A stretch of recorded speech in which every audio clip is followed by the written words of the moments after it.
ओम शांति। किताब का नाम है साक्षी दृष्टा। पार्ट 1। ब्रह्मा बाबा का अंतिम समय में साक्षीपन का अनुभव। प्रश्न। सभी पूछते हैं कि पिछाड़ी के समय आपने कुछ बोला नहीं। बाहर की सीन तो हम सभी ने सुनी है, लेकिन अंदर क्या था वह अनुभव भी सुनना चाहते हैं। बाबा बोले, हाँ बच्ची, क्यों नहीं, अपना अनुभव सुनाएंगे। अच्छा लो सुनो बच्ची। खेल तो सिर्फ 10-15 मिनट का ही था।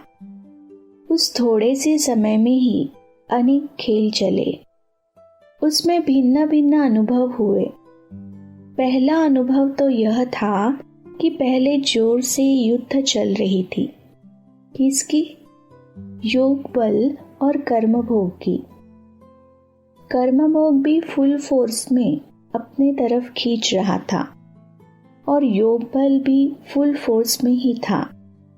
ऐसे अनुभव हो रहा था कि जो भी शरीर के हिसाब किताब रहे हुए थे वह फट से योग अग्नि में भस्म हो रहे थे और मैं साक्षी हो देख रहा हूँ, जैसे अखाड़े में बैठ मल्ल युद्ध देखते हैं।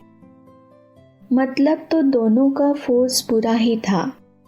कुछ समय बाद कर्म भोग यानी दर्द तो बिल्कुल निर्बल हो गया, बिल्कुल दर्द गुम हो गया। ऐसे ही अनुभव हो रहा था कि आखिरी में योग बल ने कर्म भोग पर जीत पा ली। उस समय 3 बातें साथ साथ चल रही थी। वह कौन सी? एक तरफ तो बाबा से बातें कर रहा था कि बाबा आप हमें अपने पास बुला रहे हो। दूसरे तरफ यूं तो कोई खास बच्चों की स्मृति नहीं, लेकिन सभी बच्चों के स्नेह की याद शुद्ध मोह के रूप में थी। बाकी शुद्ध मोह की रग व यह संकल्प की छुट्टी नहीं ली, व और कोई भी संकल्प नहीं था। तीसरी तरफ यह भी अनुभव हो रहा था कि कैसे शरीर से आत्मा निकल रही है। कर्मातीत न्यारी अवस्था, जो बाबा ने पहले मुरली भी चलाई कि कैसे भां भां होकर सन्नाटा हो जाता है, वैसे ही बिल्कुल डेड साइलेंस का अनुभव हो रहा था और देख रहा था कि कैसे एक एक अंग से आत्मा अपनी शक्ति छोड़ती जा रही है। तो कर्मातीत अवस्था का मृत्यु क्या चीज है वह अनुभव हो रहा था। यह है मेरा अनुभव। यह अव्यक्त संदेश है 18/1/1969 का। फर्ज और साक्षीपन। बच्ची यदि ज्ञान में नहीं चलती है तो क्या करे?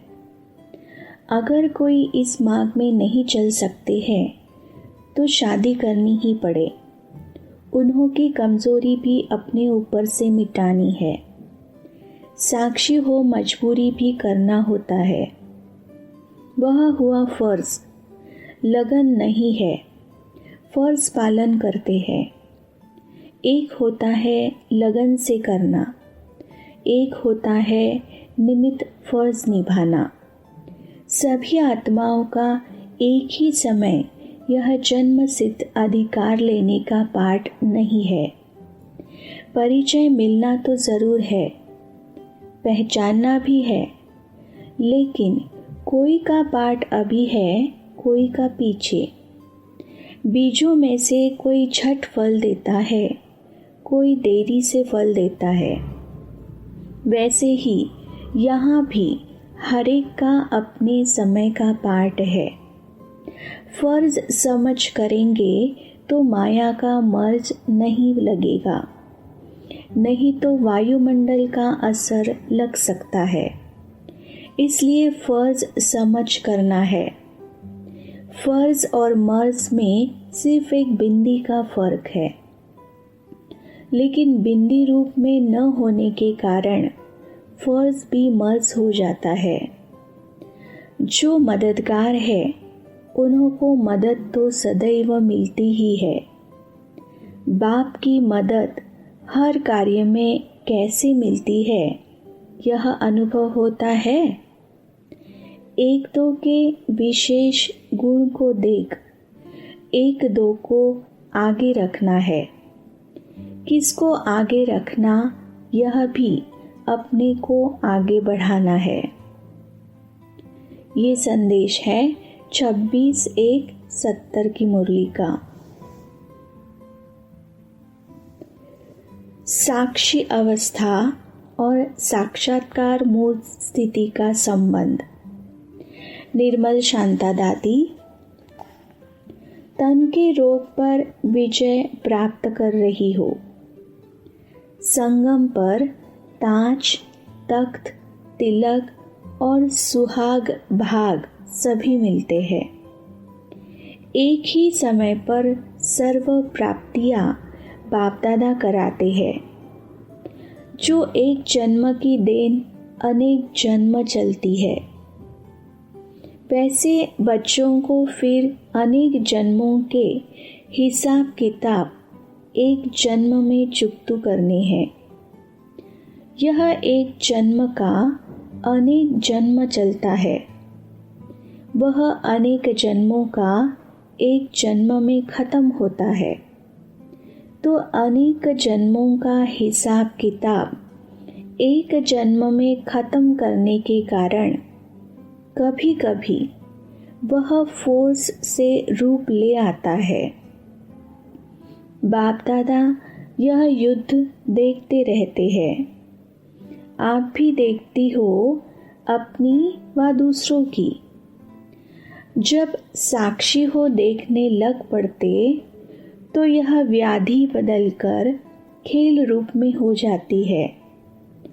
बाप दादा साक्षी हो देखते भी है और उनका साहस देखकर हर्षित भी होते हैं और साथ साथ सहयोगी भी बनते हैं। थकती तो नहीं हो ना? तो दादी ने कहा नहीं। अथक बाप के बच्चे अथक और अविनाशी हो। मालूम है अब क्या करना है। अब अंत में साक्षात्कार मूर्त बनना है। जितना साक्षी अवस्था ज़्यादा रहेगी उतना समझो कि साक्षात्कार मूर्त बनने वाले हैं।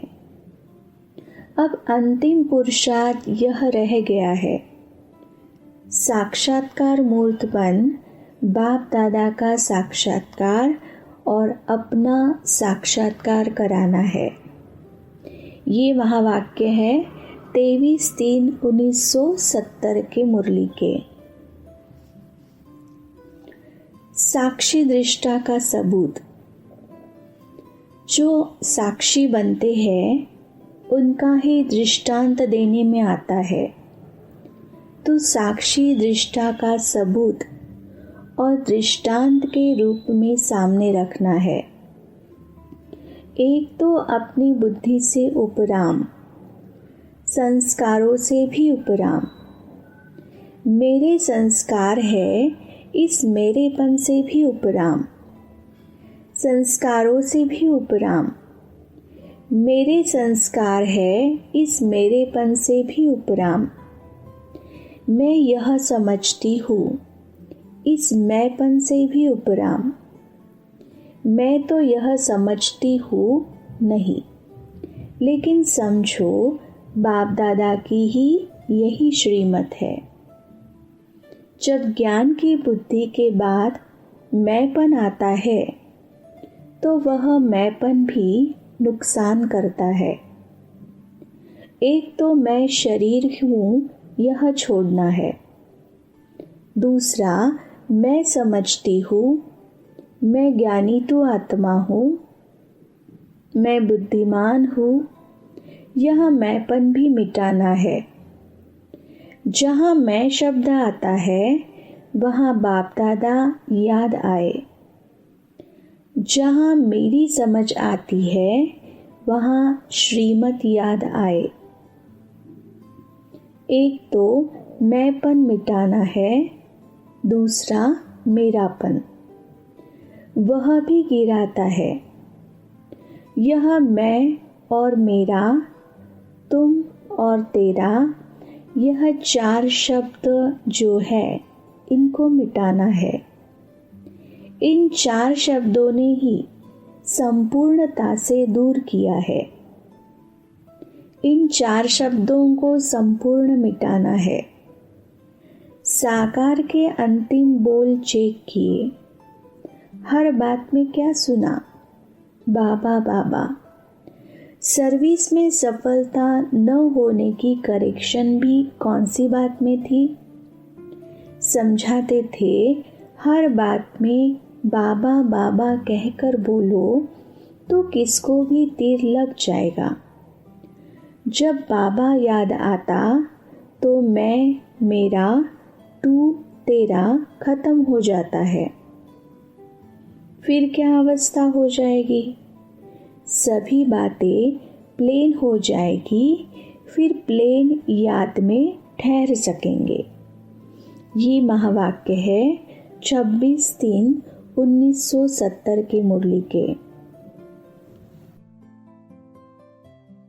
उपराम और साक्षी दृष्टा, यह साकार के संपूर्ण स्थिति के लक्षण थे। अब भाषा भी चेंज हो। साकार रूप में सभी दिखाया। कब कहा कि मैं यहाँ चला रहा हूँ?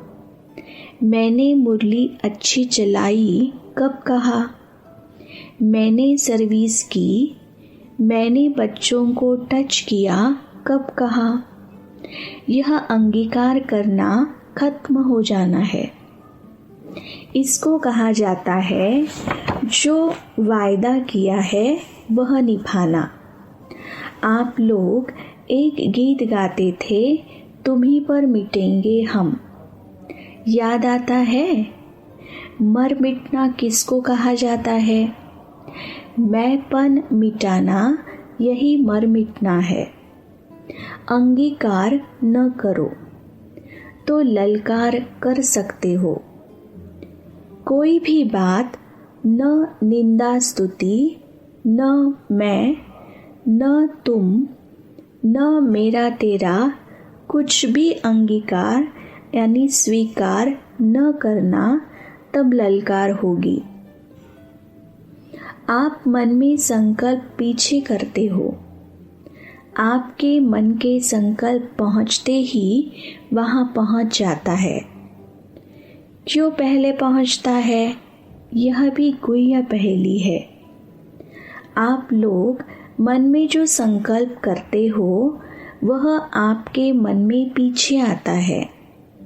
उनके पहले बाप दादा के पास स्पष्ट हो जाता है। क्योंकि संपूर्ण बनने से ड्रामा की हर नूंद स्पष्ट देखने में आती है, इसलिए ड्रामा की नूंद को पहले से ही स्पष्ट देख सकते। इसलिए भविष्य देखो करके पहले से बात करते हैं, पहले से जैसे कि पहुंचा ही हुआ है। फिर जब आप लोग पाठ बजाते हो, बाप दादा भी पाठ बजाते हैं। आप रूह रिहान करने का पाठ बजाते हो, बाप दादा सुनने का पाठ बजाते हैं। समझा? जो जैसा है वैसा स्वयं को पूरा न भी जान सके, लेकिन बाप दादा जान सकते हैं। तो अब चारों बल समानता में लाने हैं, तब साकार के समान बन जाएंगे। जितना संस्कारों को समानता में लावेंगे उतना ही समीप आएंगे। कौन से संस्कार? साकार रूप के संस्कार, उपराम और साक्षी दृष्टा, यह साकार के संपूर्ण स्थिति के श्रेष्ठ लक्षण थे। इन संस्कारों में समानता लानी है। इन गुणों के सर्व के दिलों पर विजयी होंगे। जो संगम पर सर्व के दिलों पर विजयी बनता है वही भविष्य में विश्व महाराजन बनते हैं। विश्व में सर्व आ जाते हैं। तो बीज यहाँ डालना है, फल वहाँ लेना है। ये वहाँ वाक्य है 2/4/1970 के मुरली के। समर्पण शब्द का बड़ा विशाल रहस्य है। जितना समर्पण उतना संपूर्ण। लेकिन समर्पण का भी विशाल रूप क्या है? जितना विशाल रूप से इसको धारण करेंगे उतना ही विशाल बुद्धि भी बनते और विश्व के अधिकारी भी बनते। वह विशालता क्या थी? इसमें भी 4 बातें हैं। एक तो अपना हर संकल्प समर्पण, दूसरा हर सेकंड समर्पण अर्थात समय समर्पण, तीसरा कर्म भी समर्पण और चौथा संबंध और संपत्ति जो है वह भी समर्पण। सर्व संबंध का भी समर्पण चाहिए। उस संबंध में लौकिक संबंध तो आ ही जाता है, लेकिन यह जो आत्मा और शरीर का संबंध है उसका भी समर्पण। इतने तक संबंध को समर्पण किया है। विनाशी संपत्ति तो कोई बड़ी बात नहीं है, लेकिन जो अविनाशी संपत्ति सुख, शांति, पवित्रता, प्रेम, आनंद की प्राप्ति होती है, जन्म सिद्ध अधिकार के नाते उसको भी और आत्माओं की सेवा में समर्पण कर दिया। बच्चों की शांति में स्वयं की शांति समझी तो आत्माओं को शांति देने में ही अपनी शांति समझे। यह है लौकिक संपत्ति और साथ साथ ईश्वरीय संपत्ति को भी समर्पण करके अपनी साक्षी स्थिति में स्थित रहना। तो समर्पण शब्द का इतना बड़ा विशाल रहस्य है। समझा? ऐसे विशाल रूप से धारण करने वाले ही संपूर्ण मूर्त और सफलता मूर्त बनेंगे। तो समर्पण शब्द कोई साधारण अर्थ से न समझना। लौकिक का समर्पण करना सहज है, लेकिन जो ईश्वरीय प्राप्ति होती है वह भी समर्पण करना अर्थात महादानी बनना और औरों का शुभ चिंतक बनना, यह नंबरवार यथा योग्य यथाशक्ति होता है। इतने तक समर्पण बनने वाले को संपूर्ण समर्पण कहा जाता है।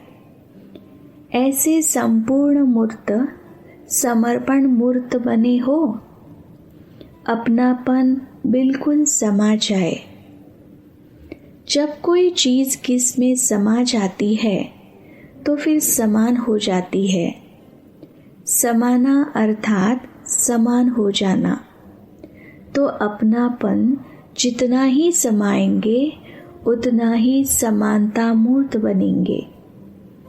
आप लोग जब अन्य आत्माओं की सेवा करते हो तो क्या लक्ष्य रख करते हो?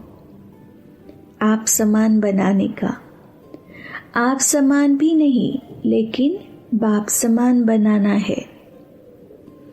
आप समान बनाएंगे तो जो आप में कमी होगी वह उनमें भी आएगी। इसलिए अगर संपूर्ण बनना है तो आप समान भी नहीं, लेकिन बाप समान बनाना है। जैसे बाप अपने से भी ऊंच बनाते हैं, बाप समान बनाएंगे तो फॉलो फादर हो जाएगा। ये महावाक्य है 29 जून 1970 के। साक्षीपन अवस्था की राखी। मुख्य एक बात ध्यान में रखने और कर्म में धारण करने वाली कौन सी है, जिससे इस सफलता के स्वरूप को प्रैक्टिकल में ला सकते हो? वह कौन सी बात है? बहुत सहज है। मुश्किल बात को ध्यान देकर धारण करते हैं और सहज बात को छोड़ देने से सहज ही धारणा देरी से होती है। यह मालूम है, समझा जाता है यह तो कोई बड़ी बात नहीं है, हो जाएगी। फिर होता क्या है? हो जाएगी करते करते ध्यान से निकल जाती है, इसलिए धारणा रूप भी नहीं होते। तो वह कौन सी एक बात है? अगर उस बात को धारण कर ले तो सफलता स्वरूप बन सकते हैं। साक्षीपन। हाँ, यह बात ठीक है। आज बाप दादा भी साक्षी अवस्था की राखी बांधने के लिए आए हैं। अगर यह साक्षीपन की राखी सदैव बंधी हुई हो तो सर्विस की सफलता बहुत जल्दी निकलेगी। अभी जिस कर्तव्य में मास लगता है उस कर्तव्य में 1 घंटा भी नहीं लगेगा। यह साक्षीपन की राखी बांधनी है। औरों को तो प्यूरिटी की राखी बांधते हो, लेकिन बाप दादा आज यह साक्षीपन की राखी बांध रहे हैं। जितना साक्षी रहेंगे उतना साक्षात्कार मूर्त और साक्षात मूर्त बनेंगे। साक्षीपन कम होने के कारण साक्षात और साक्षात्कार मूर्त भी कम बने हैं। इसलिए यह अभ्यास करो। कौन सा अभ्यास? अभी अभी आधार लिया, अभी अभी न्यारे हो गए। यह अभ्यास बढ़ाना अर्थात संपूर्णता और समय को समीप लाना है। तो अब क्या प्रयत्न करना है? समय और संपूर्णता को समीप लाओ। और एक बात विशेष ध्यान में यह रखनी है कि अपने रिकॉर्ड को ठीक रखने के लिए सर्व को रिगार्ड दो। जितना जो सर्व को रिगार्ड देता है उतना ही अपना रिकॉर्ड ठीक रख सकता है। दूसरे का रिगार्ड रखना अपना रिकॉर्ड बनाना है। अगर रिगार्ड कम देते हैं तो अपने रिकॉर्ड में कमी करते हैं। इसलिए इस मुख्य बात की आवश्यकता है। समझा? जैसे यज्ञ के मददगार बनना ही मदद लेना है, वैसे रिगार्ड देना ही रिगार्ड लेना है। देते हैं लेने के लिए है। एक बार देना अनेक बार लेने के हकदार बन जाते हैं। जैसे कहते हैं छोटों को प्यार और बड़ों को रिगार्ड, लेकिन सभी को बड़ा समझ रिगार्ड देना यही सर्व के स्नेह को प्राप्त करने का साधन है। यह बात भी विशेष ध्यान देने योग्य है। हर बात में पहले आप। यह वृत्ति, दृष्टि और वाणी तथा कर्म में लानी चाहिए। जितना पहले आप कहेंगे उतना ही विश्व के बाप समान बन सकेंगे। विश्व के बाप समान का अर्थ क्या है? एक तो विश्व के बाप समान बनना, दूसरा जब विश्व राजन बनेंगे तो भी विश्व का बाप ही कहलाएंगे ना। विश्व के राजन विश्व के बाप है ना, तो तो विश्व के बाप भी बनेंगे और विश्व के बाप के समान भी बनेंगे। किससे? पहले आप करने से। समझा? निर्माण बनने से प्रत्यक्ष प्रमाण बन सकेंगे। निर्माण बनने से विश्व का निर्माण कर सकेंगे। समझा? ऐसी स्थिति को धारण करने के लिए साक्षीपन की राखी बांधनी है।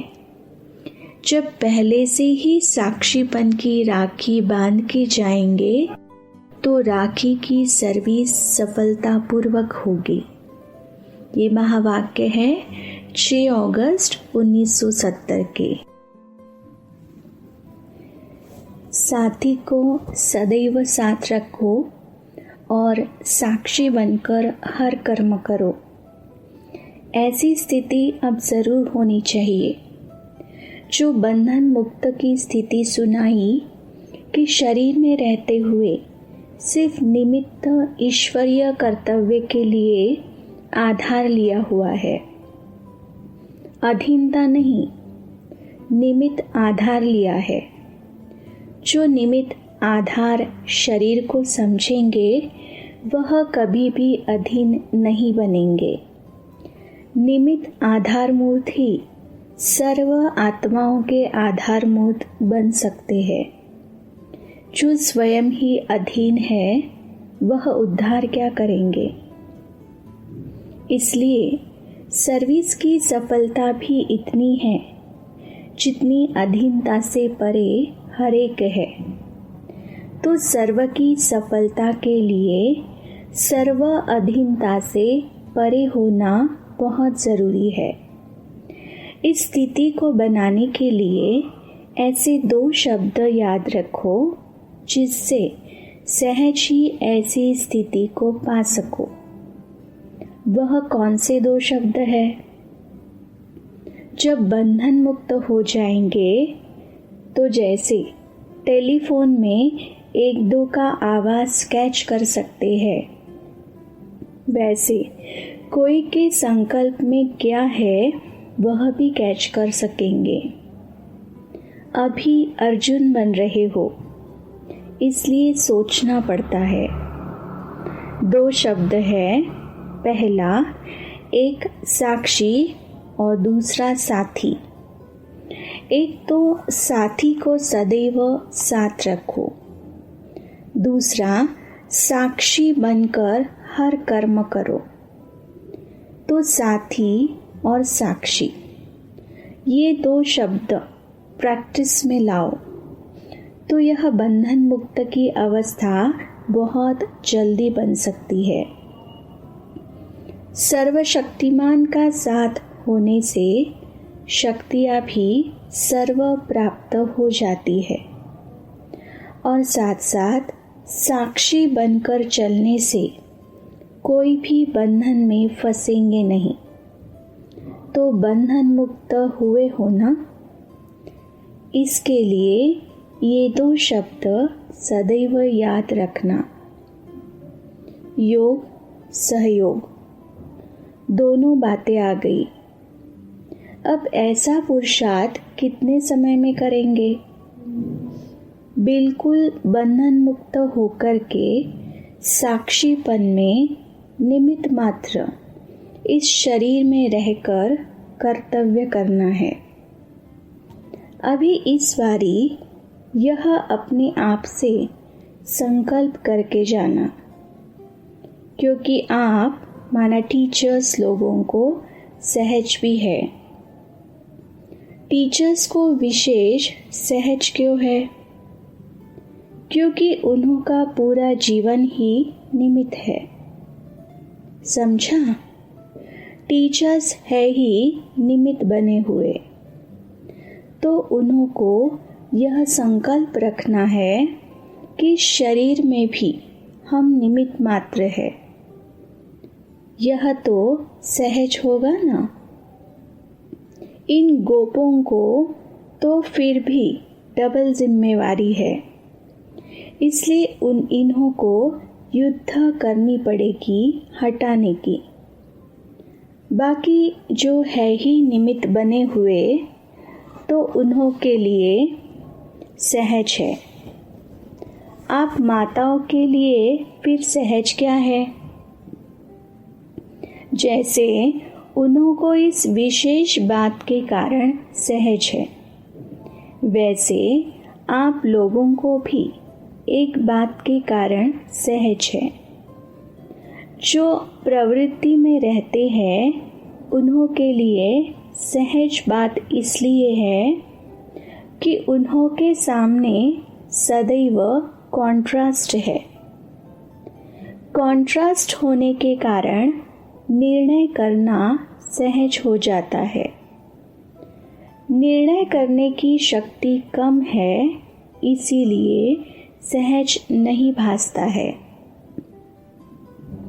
एक बार जब अनुभव कर लिया कि इससे प्राप्ति क्या है, फिर निर्णय हो ही जाता है। ठोकर का अनुभव एक बार किया तो फिर बार बार थोड़ी ठोकर खाएंगे। निर्णय शक्ति कम है तो फिर मुश्किल भी हो जाता है। तो यह प्रवृत्ति में अथवा परिवार में रहते हैं, उनके अनुभवी होने के कारण, सामने कॉन्ट्रास्ट होने के कारण धोखे से बच जाते हैं। जो वरदान के अधिकारी बन जाते हैं वह किसके अधीन नहीं होते। समझा? तो अब अधीनता समाप्त, अधिकार शुरू। कब कोई अधीनता का संकल्प भी न आए, ऐसा पक्का निश्चय है। निश्चय में कभी परसेंटेज नहीं होती है। शक्ति सेना ने अपने में क्या धारणा की?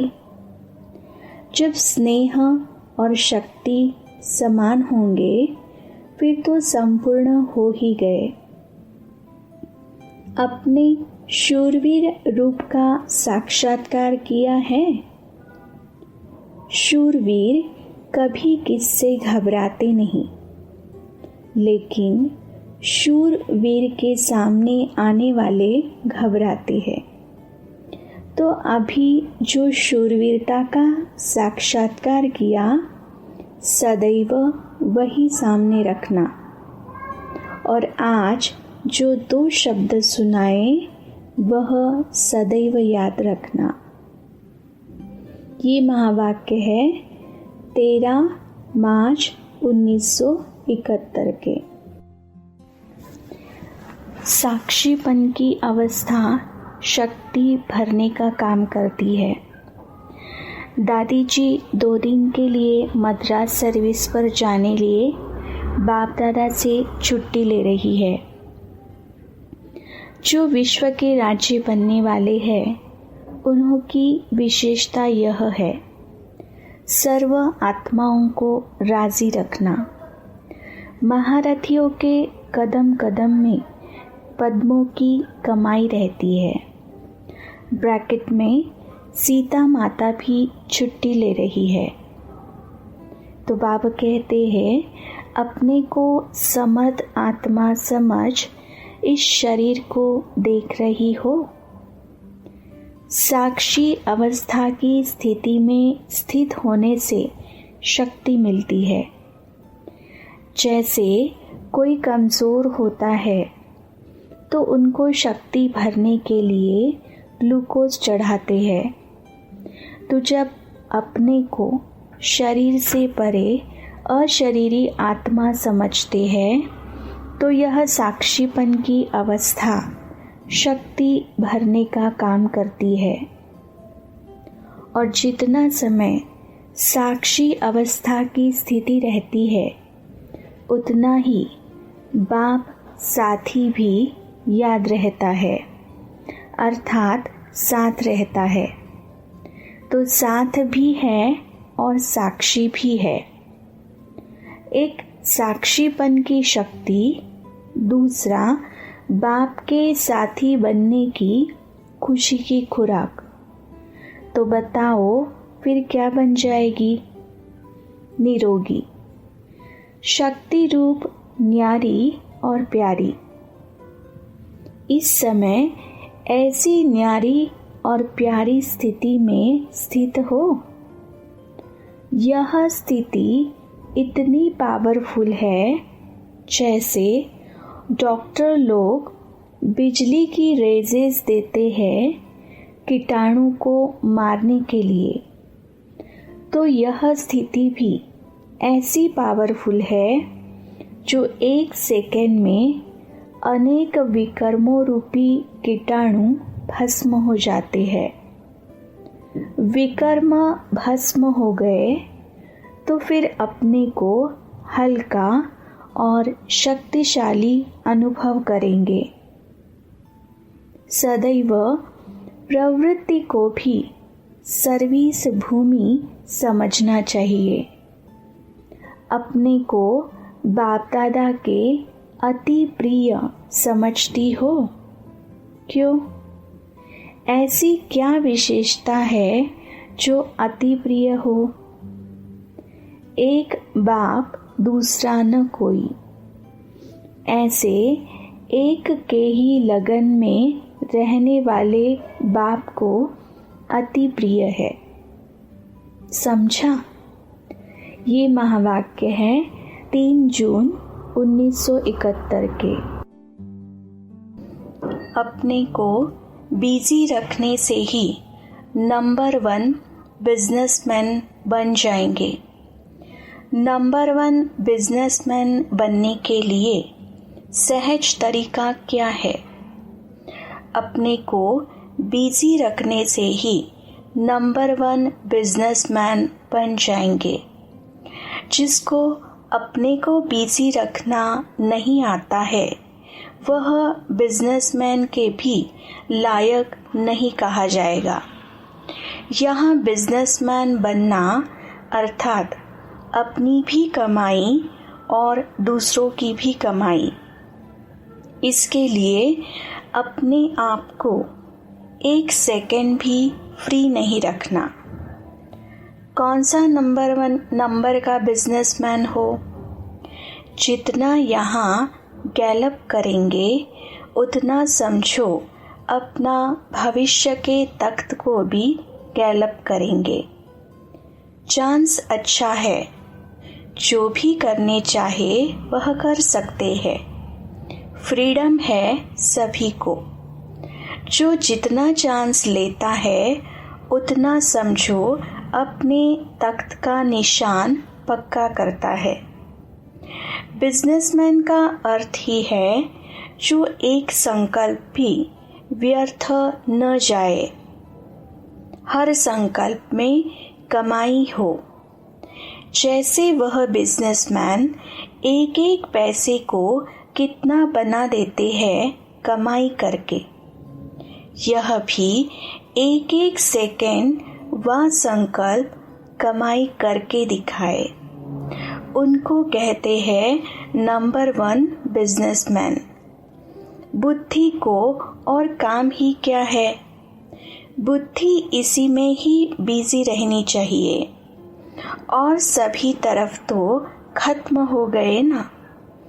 वह कुछ रहा हुआ है जहाँ बुद्धि जा सके। सभी तरफ तो खत्म हो गए ना। अपने पुराने संस्कारों का तरफ भी खत्म हो गया ना। बुद्धि को जाने के तरफ वह रास्ते ठिकाने वही है। बुद्धि वह तो पुराने संस्कारों तरफ जाएगी, वह तो अपने शरीर के हिसाब किताब तरफ जाएगी, वह मन के व्यर्थ संकल्पों तरफ खींचेगी। यह तो सभी खत्म हो गए ना। भर शरीर का रोग होता है, उसकी नॉलेज रहती है कि यह फलाना दर्द है, इसका यह निवारण है, क्योंकि यह लक्ष्य है। जितना शरीर ठीक रखेंगे उतना सर्विस करेंगे। बाकी अपनेपन का कोई स्वार्थ नहीं है, सर्विस के निमित्त करते हो। यह साक्षीपन हुआ ना। अभी सिर्फ एक ही मार्ग रह गया, बाकी जो अनेक मार्ग होने के कारण बुद्धि भटकती थी वह मार्ग सभी बंद हो गए ना। ऑलमाइटी गवर्नमेंट की जैसे सील लग गई। सील लगी हुई कब खुलती नहीं है, जब तक मुद्दा पूरा न हो। तो ऐसे अपनी चेकिंग करनी चाहिए। जैसे कोई की तकदीर में होता है तो सरकमस्टांसेस भी ऐसे बनते हैं जैसे कि लिफ्ट का रूप बन जाता है। यहाँ भी जिसके कल पहले की तकदीर व ड्रामा की नोंद है, भले अपना भी पुरुषार्थ रहता है, लेकिन साथ साथ यह लिफ्ट भी दैवी परिवार द्वारा मिलती है और बाप दादा द्वारा भी गिफ्ट मिलती है। तो यह भी चेक करना है कि अब बाप दादा द्वारा व दैवी परिवार द्वारा किस किस प्रकार की गिफ्ट प्राप्त हुई है। बड़े बड़े आदमियों को गिफ्ट मिलती है तो शोकेस में उसे संभाल कर रख देते हैं। उससे अपने देश का नाम बाला करते हैं। और यहाँ जो समय प्रति समय गिफ्ट प्राप्त हुई है, उस द्वारा बाप दादा का और कुल का नाम बाला करना है। यह महावाक्य है 29 जून 1971 के। सार स्वरूप बनने से संकल्प और समय की बचत। मास्टर बीज रूप की स्थिति में स्थित रहने का अभ्यास करते करते सहज इस स्मृति में अपने आप को स्थित कर सकते हो।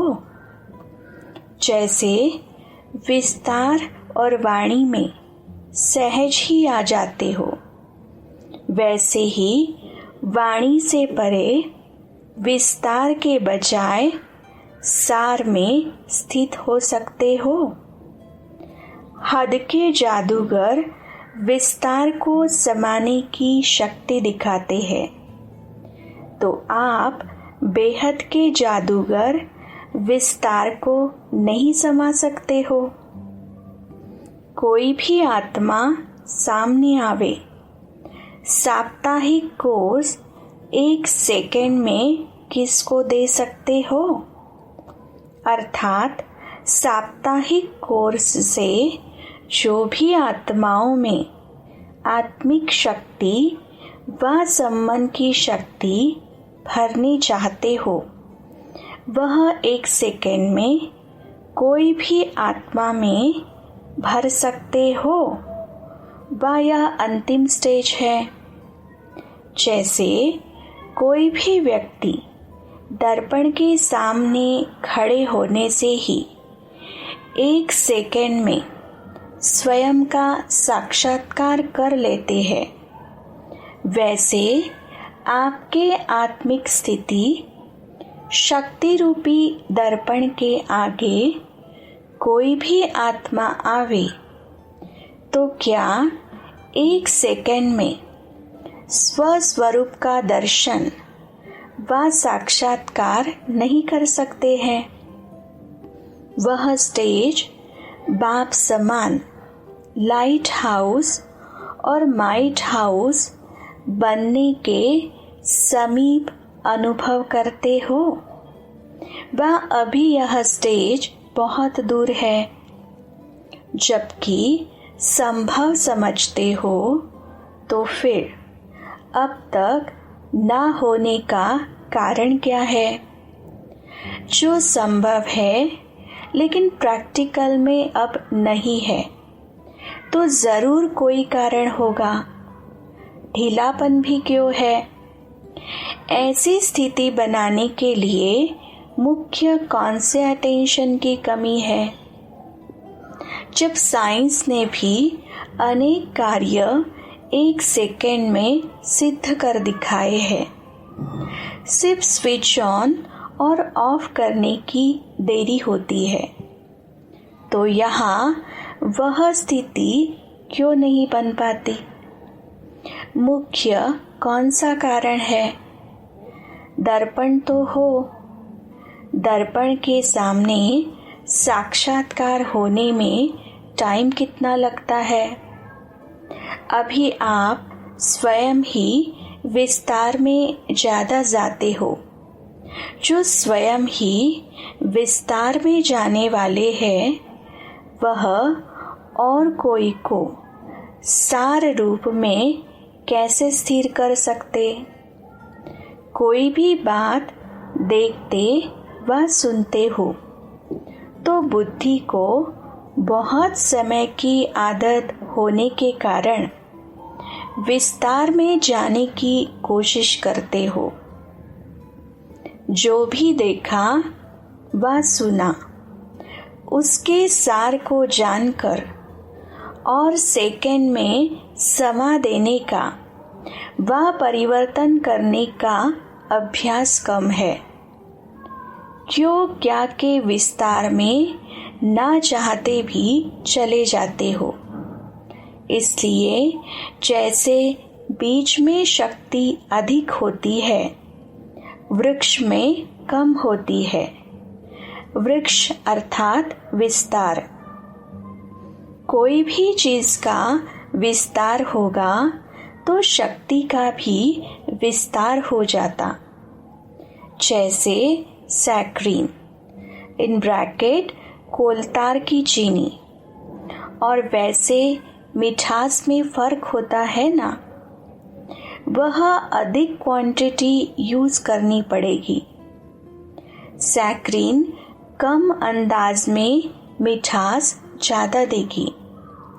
इस रीति से कोई भी बात के विस्तार में जाने से समय और संकल्प की शक्ति दोनों ही व्यर्थ चली जाती है। व्यर्थ जाने के कारण वह शक्ति नहीं रहती। इसलिए ऐसी श्रेष्ठ स्थिति बनाने के लिए सदा यह अभ्यास करो। कोई भी बात के विस्तार को समाकर सार में स्थित रह सकते हो। ऐसा अभ्यास करते करते स्वयं सार रूप बनने के कारण अन्य आत्माओं को भी 1 सेकेंड में सारे ज्ञान का सार अनुभव करा सकेंगे। अनुभवी मूर्त ही अन्य को अनुभव करा सकते हैं। इस बात के स्वयं ही अनुभवी कम हो, इस कारण अन्य आत्माओं को अनुभव नहीं करा सकते हो। जैसे कोई भी पावरफुल चीज में व पावरफुल साधनों में कोई भी चीज को परिवर्तन करने की शक्ति होती है। जैसे अग्नि बहुत तेज अर्थात पावरफुल होगी तो उसमें कोई भी चीज डालेंगे तो स्वतः ही रूप परिवर्तन में आ जाएगी। अगर अग्नि पावरफुल नहीं है तो कोई भी वस्तु के रूप को परिवर्तन नहीं कर पाएंगे।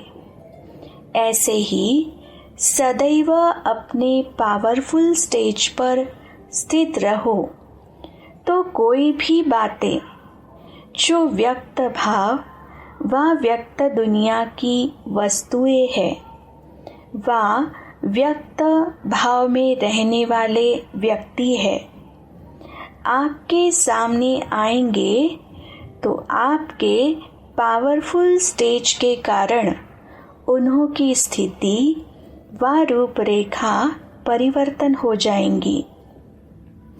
व्यक्त भाव वाले का व्यक्त भाव बदलकर आत्मिक स्थिति बन जाएगी। व्यर्थ बात परिवर्तन होते समर्थ रूप धारण कर लेगी। विकल्प शब्द शुद्ध संकल्प का रूप धारण कर लेगा। लेकिन ऐसा परिवर्तन तब होगा जब ऐसी पावरफुल स्टेज पर स्थित हो। कोई भी लौकिकता अलौकिकता में परिवर्तन हो जाएगी। साधारण असाधारण के रूप में परिवर्तित हो जाएंगे। फिर ऐसी स्थिति में स्थित रहने वाले कोई भी व्यक्ति व वैभव व वायुमंडल वाइब्रेशन वृत्ति दृष्टि के वश में नहीं हो सकते हैं। तो आप समझा क्या कारण है?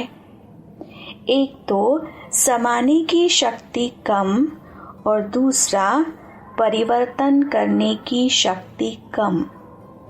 अर्थात लाइट हाउस माइट हाउस दोनों स्थिति में स्थित सदाकाल नहीं रहते हो।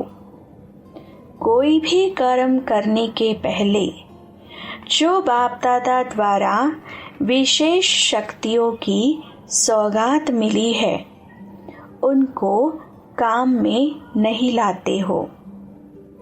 सिर्फ देखते सुनते खुश होते हो, परंतु समय पर काम में न लाने कारण कमी रह जाती है।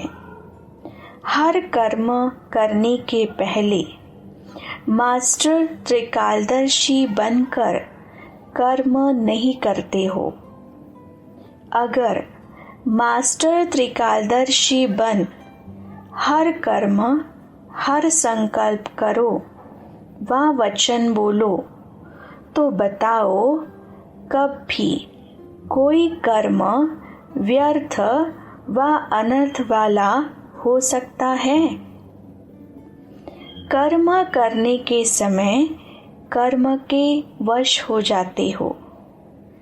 त्रिकालदर्शी अर्थात साक्षीपन की स्थिति में स्थित होकर इन कर्म इंद्रियों द्वारा कर्म नहीं करते हो, इसलिए वशीभूत हो जाते हो। वशीभूत होना अर्थात भूतों का आवाहन करना। कर्म करने के बाद पश्चाताप होता है, लेकिन उससे क्या हुआ?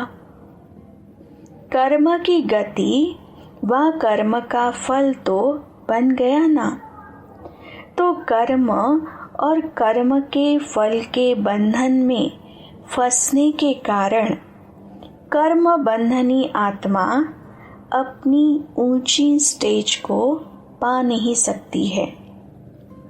तो सदैव यह चेक करो कि आए हैं कर्म बंधनों से मुक्त होने के लिए, लेकिन मुक्त होते होते कर्म बंधन युक्त तो नहीं हो जाते हो।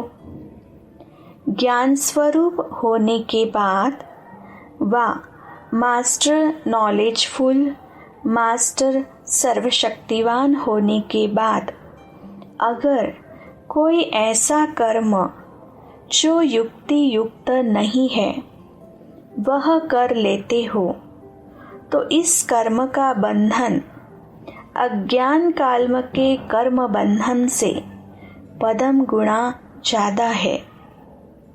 इस कारण बंधन युक्त आत्मा स्वतंत्र न होने कारण जो चाहे वह नहीं कर पाती। महसूस करते हैं कि यह न होना चाहिए, यह होना चाहिए, यह मिट जाए, खुशी का अनुभव हो जाए, हल्कापन आ जाए, संतुष्टता का अनुभव हो जाए, सर्विस सक्सेसफुल हो जाए, वह दैवी परिवार के समीप और स्नेही बन जाए। लेकिन किए हुए कर्मों के बंधन के कारण चाहते हुए भी वह अनुभव नहीं कर पाते हैं।